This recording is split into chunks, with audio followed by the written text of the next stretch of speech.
ఒక్కరికి కుటుంబానికి 10 ఏళ్ల నుంచి రేషన్ కార్డు పిల్లలు పుట్టినా కూడా ఆ రేషన్ కార్డు ఇచ్చేటువంటి కార్యక్రమం కూడా వీలైతే తొందరగా తీసుకొచ్చే విధంగా కార్యక్రమం తీసుకుంటా ఉన్నాం. దాంతో పాటుగా ఇలా కుల సర్వే జరుగుతోంది. అందరూ కూడా మీ ఇంటికి ఆఫీసర్లు వచ్చి ఉంటారు, మీ వివరాలు ఇచ్చి ఉంటారు.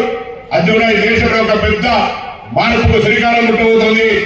దేశానికి తెలంగాణ మార్గదర్శకత్వం కాబోతా ఉంది. ఇవాళ ఈ ప్రభుత్వం రేవంత్ రెడ్డి గారి నాయకత్వంలో ఎవరైతే వారికంతా వాటా రాహుల్ గాంధీ గారు చెప్పినట్టుగా సర్వే కార్యక్రమం జరుగుతూ ఉంది. ఇప్పటికైనా ఎవరైనా సర్వే చేసే అధికారులు ఇంటికి రాకపోతే దయచేసి సంబంధిత అధికారికి చెప్పి పిలుచుకొని వివరాలు ఇవ్వండి. రాబోయే కాలంలో ఇప్పుడున్న పథకాలతో పాటుగా కొత్త పథకాలు మీకు వచ్చే విధంగా అవకాశం ఉంటుందని వారి సందర్భంగా మనం చెప్తా ఉన్నా. ఈ విధంగా అనేక పెండింగ్ లో ఇరిగేషన్ ప్రాజెక్టులు కావచ్చు, ఇతర అన్ని కార్యక్రమాలు జరుగుతున్నాయి. వాస్తవంగా తెలంగాణలో ప్రజాపాలన మీ అందరి ఆశ్చర్యంతో నియంతృత్వం నుంచి స్వేచ్ఛగా మంత్రుల్ని, ఎమ్మెల్యేలని, ప్రజల్ని కలిసేటువంటి అవకాశం వచ్చిన తర్వాత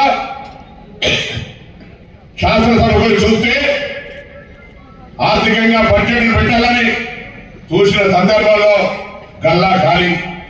ఇంటికి కొత్త కూరలు వస్తే బియ్యం, పప్పు, కూరలు కిరాణా అంతా ఖాళీ ఉంటే ఆ కోడలు ఒక్కసారి విత్తనమై బతుకుతుంది. కానీ ఆ కోడలు పిల్ల తెలంగాణ కాంగ్రెస్ కుటుంబం నుంచి వచ్చింది కాబట్టి ఆ కుటుంబాన్ని నిలబెట్టి ఎక్కడ కూడా గౌరవం భంగం జరగకుండా ఇన్ని కార్యక్రమాలు 1వ తారీఖు జీతం కానీ పెట్టుకుంటే అనేక రకాలుగా అన్ని అప్పులున్నా కుటుంబ గౌరవాన్ని కాపాడే విధంగా తెలంగాణ ప్రజలకు సంబంధించి ఇన్ని కార్యక్రమాలు చేస్తున్న అంశాన్ని దయచేసి గమనించమని కోరుతా